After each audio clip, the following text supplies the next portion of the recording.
মুক্তিযুদ্ধ যখন চলছে, মানে যখন চলছে যুদ্ধটা, তখন পাকিস্তানি আর্মিরা রণদা প্রসাদ শাহ, রবি সাহাকে নিয়ে চলে গেলেন। রবি শাহ মানে ওনার ছেলেকে, টাঙ্গাইল মির্জাপুরে যেটা স্কুল, সেখানে অনেক ইয়াং মেয়েরাও ছিল। আমি বোধহয় সবার ছোট মানে একদমই ছোট, তখন আমাদেরকে ফিডার দিয়ে দাঁড় করিয়ে দিলেন আমাকে সামনে। পাকিস্তানি আর্মিরা আসবে, লম্বা লম্বা লোক, এইরকম মোজ দাড়ি। তো ওদের কাছে বোধহয় বারবার প্রতিভা মুৎসুদ্দি, যিনি 52 মুক্তি বা 52 মানে ভাষা আন্দোলনের নেত্রী, উনি অনেক বাংলাদেশের সম্মানিত মানুষ, আমি তারই স্টুডেন্ট। তো উনি বলছিলেন যে না, এখানে তো কোনো মেয়ে নাই, আমি 4-5টা মেয়েকে রাখছি, বাচ্চা মেয়ে, ওদের বাবা মা আসতে পারেনি, আমাদেরকে 4-5 জনকে দাঁড় করাইছে। তো আমি ছিলাম, জিজ্ঞেস করলো তোমার নাম কি, আমার মনে আছে নাম কেয়া হ্যাঁ কি এরকম কিছু একটা, তখন বললাম যে আমার নাম বেবি ইসলাম, আমাকে শিখাই দেওয়া হয়েছিল আমার নাম বেবি ইসলাম, অরুণা বিশ্বাস বলা যাবে না। তো এইটাই তো, ওইখানে বিখ্যাত ক্যামেরাম্যান বেবি ইসলাম। হ্যাঁ, যাই হোক, তো ওইখানে তো বিশাল বিশাল, মানে এটা মানে ওইখানে ঢুকলে হারাই যাবে যে কেউ, ওইখানে দেখার কোনো সুযোগ নেই। ভারতেশ্বরী হোমস তুমি গুগলে চেক করতে পারো। জি, আমি জানি ভারতেশ্বরী হ্যাঁ, হোমস। তো ওইখানে আমি জানলার পাশে বসে থাকতাম, বাবা নাই, মা নাই, বোধও নাই কে আছে, খাওয়া খাচ্ছি, স্নান করাই দিচ্ছে আমাদের টিচাররা, আমাদের ঘুমাচ্ছি, জানলার পাশে বসে থাকতাম। একটা কৃষ্ণচূড়া গাছ ছিল ওইখানে, ওখানে দেখতাম। হঠাৎ করে মনে হলো জয় বাংলা, জয় বাংলা, এই শব্দটা আমার কানে ভাসছে আর কি, যে জয় বাংলা। তার কয়েকদিন পরে বাবা এসছে আমাকে নিতে, বাবা নিয়ে গেলেন। আমরা কিন্তু আসলে চিটাগং-এর আর কি। তো যেই কথাটা বলছিলাম, বাবা তখন অনেক নাম করে ফেলেছে কলকাতায়। একটা যাত্রা করেছিল যে গঙ্গা থেকে বুড়িগঙ্গা, ওইটা হচ্ছে বাবা এখনো আসল বইতে বাবার নাম লেখা আছে, অমলেন্দু বিশ্বাস বাংলাদেশ, মানে অরিজিনাল ক্যারেক্টার ইলিয়াস শাহ। সেই ইলিয়াস শাহর ক্যারেক্টার ছিল বঙ্গবন্ধুর ছায়া ক্যারেক্টার, ঠিক আছে? এবং এই যে ভানু বন্দ্যোপাধ্যায় থেকে আরম্ভ করে সবাই বাবাকে রাখতে চেয়েছিল, কিন্তু এরা কেউ, এই কারণেই বললাম আমাদের সবাই কিন্তু কলকাতায়, আমার পিসি, আমার জেঠিমা, আমার সবাই আত্মীয় স্বজন, কিন্তু আমরা কিন্তু মানে আমার বাবা মা কিন্তু বাংলাদেশ ছেড়ে থাকতে চান নাই, তারা কিন্তু সবাই চলে এসছে বাংলাদেশে। এটাই হচ্ছে দেশপ্রেম, এটাই হচ্ছে আমরা ওখানে গেলে আমরা হিন্দুরা নির্যাতিত হব, এইটা আমরা কখনোই ভাবি নাই।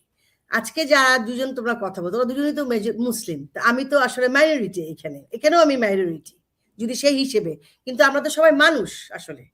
কারণ বাংলাদেশে এখন যারা এই সময়কে নিয়ে যুদ্ধের পক্ষে কথা বলছে, হাসিনা আপার পক্ষে, মুক্তিযুদ্ধের পক্ষে, দেশের পক্ষে কথা বলছে, তারা কয়জন হিন্দু? তারা তো সবাই মুসলিমই আমি দেখছি। তার মানে আমরা মুসলিম মেজরিটির মধ্যে বড় হয়েছি। আমি তো কখনো ফিল করি নাই উনি মুসলিম, উনি হিন্দু, উনি খ্রিস্টান, উনি বৌদ্ধ। I never feel it. আমার কাছে ঈদ যা, আমার কাছে পূজাও তাই, আমার কাছে বড়দিনও তাই, আমার কাছে বৌদ্ধ পূর্ণিমাও তাই। এই কথাটা বললে মানুষ রাগ হবে, কিন্তু এটা রাগের সময় না, এটা হচ্ছে মানসিকতার বিষয়। আমি শ্রদ্ধা করি, এই শ্রদ্ধাটা আমার এরকম। অথচ আমি কিন্তু শুনেছি আমার এক কো আর্টিস্ট বলছে, এই তোর দেশ থেকে ঘুরে আসলাম। তো আমি বললাম আমার দেশ সেটা কি? বলে কলকাতা থেকে ঘুরে আসছি। মানে কি মাইন্ডসেট এদের! এদের পরিবার থেকে এদেরকে শেখায় যে হিন্দুরা আলাদা, মুসলিম আলাদা, মানে হিন্দুদের দেশ হচ্ছে ইন্ডিয়া, এটা ওদেরকে শেখায়। আচ্ছা গেল, উনি তো হিন্দু, উনি অনেক চালাক।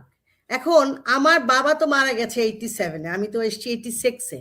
তার মানে আমার যুদ্ধটা একজন বড় বড় প্রতিষ্ঠিত নায়িকাদের সাথে অরুণা বিশ্বাসের নামটা যখন উচ্চারিত হয়, তার মানে কি পরিমাণ আমাকে পরিশ্রম করতে হয়েছে। আমি অনেক পরিশ্রম করে আজকে এই জায়গায় এসেছি, কারণ আমার বাবার মার নামটা ছিল, কিন্তু তারা কেউ কিন্তু এখানে নস্পুট করে নাই।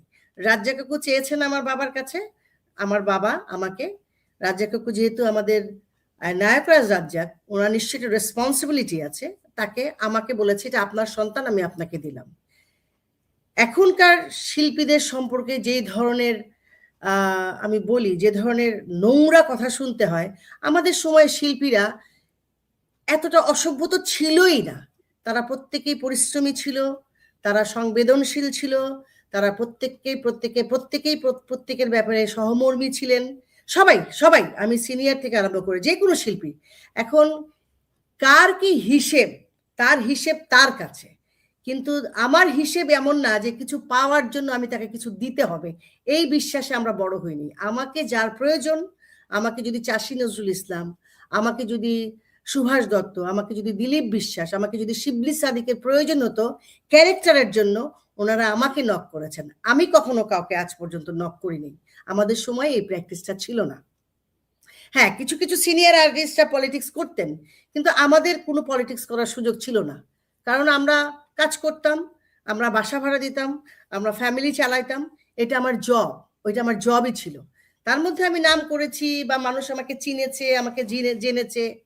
আমি কোনো কিছু ধর্ম, হিন্দু মুসলিম পলিটিক্স এসব নিয়ে আমি ভাবি না। কিন্তু আমি কিন্তু কোনো ন্যাশনাল অ্যাওয়ার্ড পাইনি। আমি কিন্তু এটা কোনো আমি জানি, এটা আমি হ্যাঁ, জানি আপনি আমি ন্যাশনাল অ্যাওয়ার্ড কিন্তু কোনো পাননি। ন্যাশনাল অ্যাওয়ার্ড পাই নাই, বিকজ আমি হিন্দু। দিদি যেটা রাজ্জাক কাকু যেটা করতেন আমি দেখেছি, উনি যখন খেতে বসতেন সবাইকে নিয়েই বসতেন। এটা ওনার প্র্যাকটিস ছিল আর কি, সবাইকে। হ্যাঁ, ওনার ছোট আর্টিস্ট, বড় আর্টিস্ট, এগুলো ওনার ছিল না, উনি সবাইকে নিয়ে খেতে বসতেন। যেহেতু ওনারা এত সিনিয়র, তখন এটিএম কাকা, শাবানা আন্টি বা ক্যামেরাম্যান মাহফুজ ভাই, এটিএম কাকু তো ছিলেনই, সবাই মিলে যখন ওনারা বসতেন, খলিল কাকা, সবাই বসতেন তো আলাদা, আমরা একটু আলাদা থাকার চেষ্টা করতাম, আমি বাপ্পা। কিন্তু রাজু এই তোমরা আসো আসো এরকম বলতেন। কিন্তু মাঝে মাঝে ওনারা অ্যাডাল্ট জোক করতেন, জোকস বলতেন, আমরা হাসতাম, লজ্জা পেতাম, বুঝতাম। কিন্তু আমাদের তো সেই সময়ে এই যে একটা মানে ধরো হারমোনিটা, এটা কিন্তু আমরা বজায় রাখার চেষ্টা করতাম। ওনারা সিনিয়র, ওনাদের মতো কথা বলুক, আমরা আমাদের মতো করে কথা বলি, আর বাপ্পা দুষ্টামি করতো, সবই ঠিক আছে। তো এই যে আজকে দীপু দাস, আমি দীপু দাস হতে পারতাম যদি বাংলাদেশে থাকতাম, কারণ সেই সিচুয়েশনটা ফারুকি তৈরি করেছিল। কারণ এয়ারপোর্টেই ছিল, এয়ারপোর্টে ছিল, এয়ারপোর্টেই হতে পারতেন দীপু দাস। হতে পারতো। এবং তারপরে এটা তো লিক হলো সেপ্টেম্বরের 3 তারিখে, কারণ ওইখানে আমাদের কিছু কিছু শিল্পীরা ফারুকি সম্পর্কে বলেছে। তখন হয়তো বাংলাদেশের মানুষ বুঝতে পারে নাই, কিন্তু এখন কিন্তু বাংলাদেশের মানুষ বুঝতে পারতেছে যে আসলে ফারুকি কি ছিল। ফারুকিকে আমি এইখানে আমি একদম সরাসরি স্পেসিফিক একটি প্রশ্ন আপনাকে করতে চাই, সেটি হচ্ছে এই একজন আর্টিস্ট, মানে সো কল্ড, আমি তাকে কোনোদিন টেলিভিশনে দেখি নাই, আর আমার ধারণা আমি যখন মিডিয়া ছেড়ে এসেছি 2016-এ, তারপরে হয়তো এই ভদ্রলোকের ওখানে পদার্পণ হয়েছে, দাড়িওয়ালা। আমি নামটা আমার মনে আসছে না। সে বলতেছে মাইকে বড় করে যে শিল্পী টিল্পী যারা আছে এদের পা ধরে পেরে ফেলতে হবে। যে সে মোহাম্মদপুরে বাড়ি, এবং আমি বলি ওর সম্পর্কে, আমি খবর নিয়েছি, ও না, আমি একটু প্রশ্নটা মেক করে দিই আপনাকে, তারপরে আপনার বলতে সুবিধা হবে। এই ফেরে ফেলতে হবে বক্তব্য দেওয়ার 2 দিন পরে আমরা দেখলাম আমাদের যে মগবাজারের মিডিয়া গলি, সেখানে বোমা হামলা হয়েছে এবং সেখানে একজনের মৃত্যু হয়েছে। জি, এবার আপনি বলুন।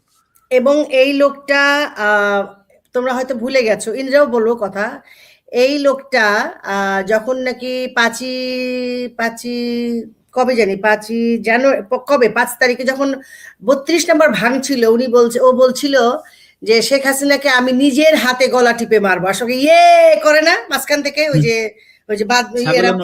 ছাগলের মতো ম্যা ম্যা করে ওরা, এরকম সব নেশাগ্রস্ত। তো আমি নিজে হাতে মারতে চাই, আপনারা যদি শাওনকে পান আপনারা জুতা মারবেন। এখানে অরুণা বিশ্বাস, সোহানা সাবা, ভাবনা এখানে হ্যান ত্যান, এবং তারা এভাবেও বলছে যে ভাবনার বাড়ির অ্যাড্রেস আপনারা চান, আমি দিতে পারি। এই যে কথাগুলা বলা, কি ভয়ানক একটা মেয়েকে, মানে যে কেউ যে কোনো সময় যে কোনো ভাবে যে কোনো আর্টিস্ট এরকম হতে পারতো। এখন আমার কথা হচ্ছে, আমার সুযোগ ছিল, আমি আসলে আমি কি বলবো, আমাদের সুযোগ ছিল বলে আমি হয়তো চলে এসেছি। কিন্তু আমাদের শিল্পীরা তো যারা কোনো দিকেই নাই, ধরো মুক্তিযুদ্ধের পক্ষের মানুষ কিংবা দেশকে ভালোবাসে, তাদের আসলে তো ভয়ানক অবস্থা, তারা মেন্টালি অনেক ডিপ্রেস। আমি জানি শিল্পীগুলো কোথায় যাবে, কি করবে, কারণ এত সিন্ডিকেট, মানে এটা বিশাল একটা স্ট্রং সিন্ডিকেট হয়ে গেছে। এটা ফারুকি দ্বারাই হয়েছে, যা অন্য কেউ কাজ করতে পারে না। ওইখানে যে ক্যারেক্টার আর্টিস্ট করে, সেও ওর সিন্ডিকেটের সাথে আছে। এবং এটা যে চরকি গ্রুপ। এবং আমার মনে আছে আমরা যখন 3 তারিখের আমরা যখন বিটিভিতে গেছি, তারপরে ডেইলি স্টার আমাদেরকে নিয়ে একটা নিউজ করেছিল, আমাকে, সাবাকে নিয়ে, আরো কয়েকজন শিল্পীকে নিয়ে। এটার জন্য সে আবার ধমকি দিয়েছে, ধমক।